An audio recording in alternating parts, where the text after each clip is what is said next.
Descubrí. Crea. Aprender. Participar. Televisión más internet. www.encuentro.com.ar.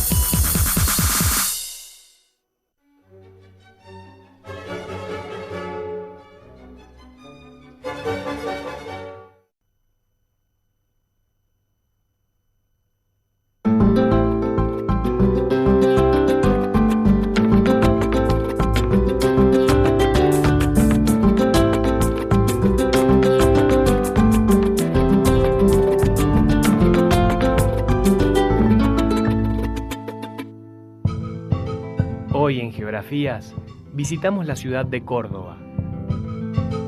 Seguimos el proceso histórico de su crecimiento y planificación urbana. Descubrimos cómo es la configuración actual de la ciudad y los problemas que más afectan a sus habitantes.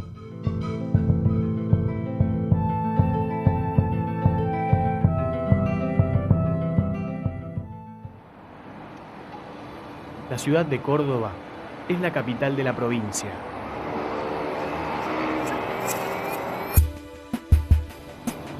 Tiene aproximadamente 1.400.000 habitantes.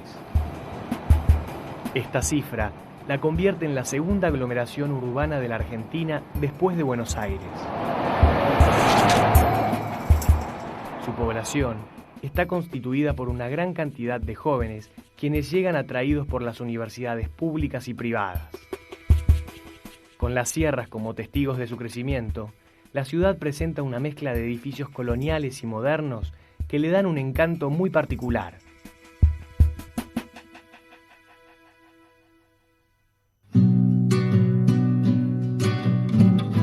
En la época de la colonia, su ubicación, en el centro de una región ganadera y agrícola, la convirtió en una de las ciudades más importantes del Virreinato del Perú. En los siglos XVII y XVIII ya era un foco cultural destacado gracias al aporte de los jesuitas que se habían radicado en la zona. Los jesuitas llegaron a América con el propósito de evangelizar y en 1613 fundaron la primera universidad de nuestro país. Hasta fines del siglo XIX acudieron a sus claustros gran cantidad de estudiantes provenientes del resto del país, de Bolivia, Paraguay y Perú.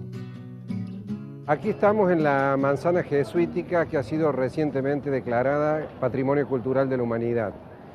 Los jesuitas, digamos, buena parte de la tarea de colonización que hicieron, tanto en nuestro país como en países limítrofes, arrancaba desde acá, las que conocemos como misiones jesuíticas. Los padres jesuitas se educaban también previo a cumplir con esa misión, digamos, en los claustros que precisamente forman parte de esta manzana. Por eso que tiene este valor histórico tan significativo.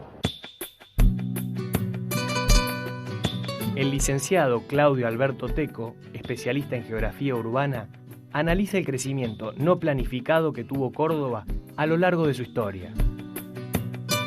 Uno de los primeros límites naturales que tuvo la ciudad fue el arroyo La Cañada. La Cañada originariamente era uno de los límites de la ciudad. Más allá de este lugar que estamos, era zona escasamente poblada, de rancheríos, como hablan las crónicas de la época, y en realidad eran las afueras, las orillas de la ciudad. A mediados del siglo XX se canalizó esta construcción, antes no existía, y se construyeron puentes que permitieron unir y extender la ciudad hacia el oeste.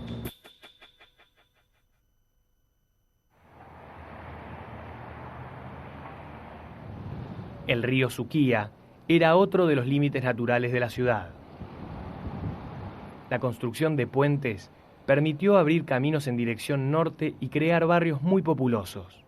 Bueno, acá estamos en el río Suquía, a la altura del barrio San Vicente, en el este de la ciudad. Este barrio es uno de los denominados barrios pueblo, de los barrios más antiguos de la ciudad, que se comenzó a construir allá por el año 1870, 1880. Actualmente es un barrio popular, digamos, un barrio de pequeña clase media, por decirlo de alguna forma, y que tiene una tradición cultural muy importante, por ejemplo, fiestas populares que son tradicionales, como los corsos que se hacen en los periodos de carnaval. Ahora un poco ha decaído esa tradición, pero en su época era un lugar en el cual la gente del centro de la ciudad se trasladaba para determinadas fiestas o a veces hasta para pasar el fin de semana en la plaza, en el río, en algunas quintas que había en la zona. Ahora ya es una zona totalmente urbana, ¿no? Es una zona que ya perdió esas características. En 1870, el ferrocarril llegó a la ciudad de Córdoba. Este medio de transporte fue clave para la salida de la producción agrícola y ganadera de la región. La expansión económica se vio reflejada en el crecimiento de la ciudad y surgieron nuevos barrios. Estamos en el barrio de Nueva Córdoba. Este es un barrio que no existía en la ciudad, sino hasta fines del siglo XIX. Fue una expansión de la ciudad hasta ese lado y que coincide con el periodo de la modernidad, la gran exportación de productos agrícolas de Argentina, y se van a crear este tipo de barrios que son, digamos, una nueva forma de urbanización con bulevares, grandes avenidas y con construcciones de lo que era la élite de la época, como la que tenemos aquí a nuestra espalda, que se conoce con el nombre de Palacio Ferreira. Esta fue construida en el año 1912.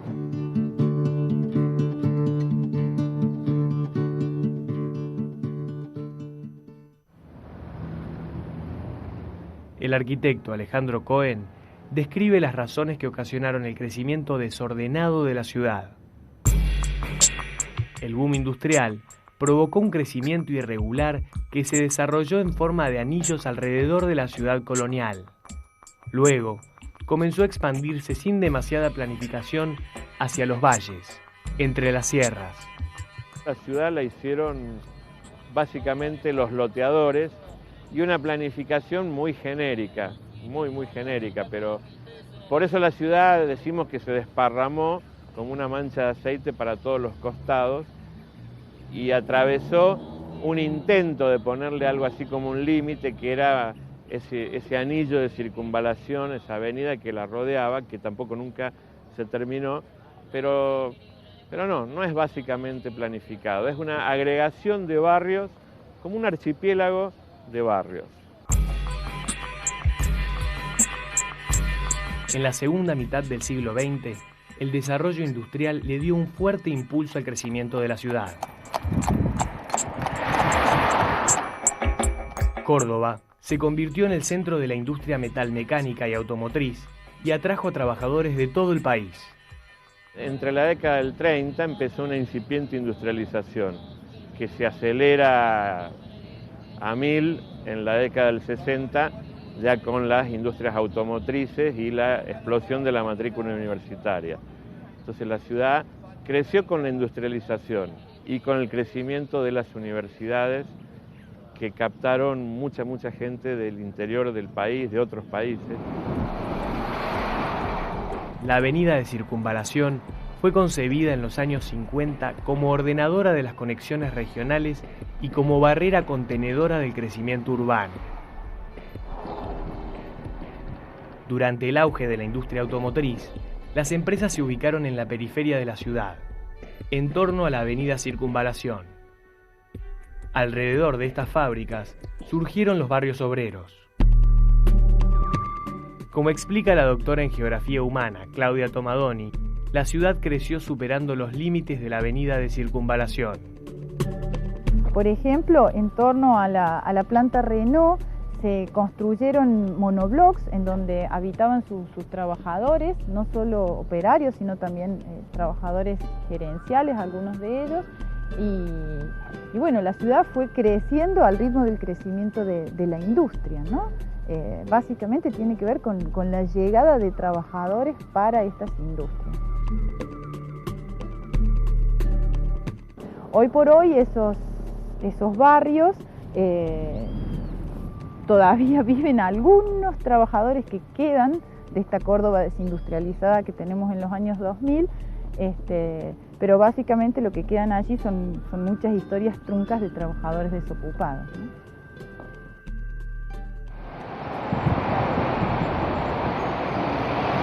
Por otro lado, a medida que crecía la ciudad sin planificación, la población se iba concentrando alrededor del núcleo histórico colonial.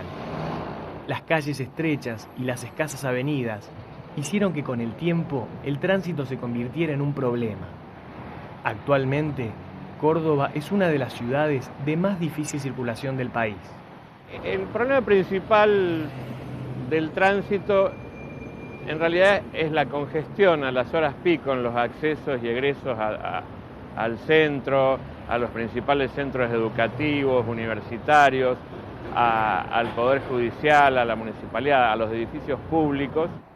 Debido al crecimiento no planificado de la ciudad de Córdoba, el servicio de transporte público de pasajeros no alcanza a abastecer las necesidades de los usuarios.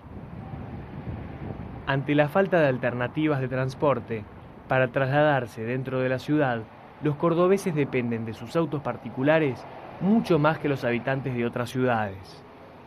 La ciudad depende de la calidad del espacio público, y el espacio público son las calles, son las plazas y es como la gente se mueve. Entonces lo fundamental para resolver que la ciudad pueda seguir siendo una ciudad de todos es el sistema de transporte público.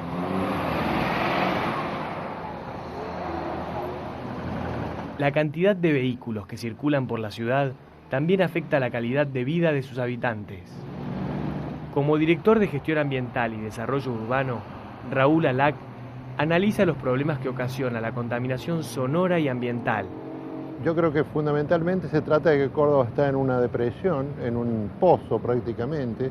Ese pozo concentra emisión de gases y genera una situación, digamos, de acumulación que a veces dura horas, a veces puede durar días y que desmejora enormemente la calidad del aire y la calidad de vida de esta zona, que es la zona central de la ciudad. Otro tema importante es la cantidad de vehículos que nos impiden, por ejemplo, ahora hablar. De cualquier manera, el factor de la contaminación está ligado al factor de la educación. Si nosotros no tenemos educación ambiental, es muy difícil que los chicos puedan entender la magnitud del problema. Y no solamente los chicos, sino sus padres y aquellos que de alguna manera tienen responsabilidad en la vida humana.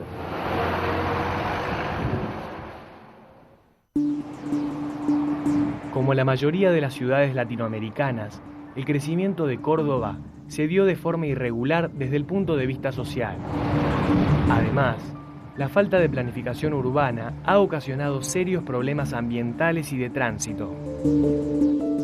En la actualidad, especialistas de distintas disciplinas están estudiando la manera de mejorar esta situación y hacer de esta gran ciudad un mejor lugar para vivir.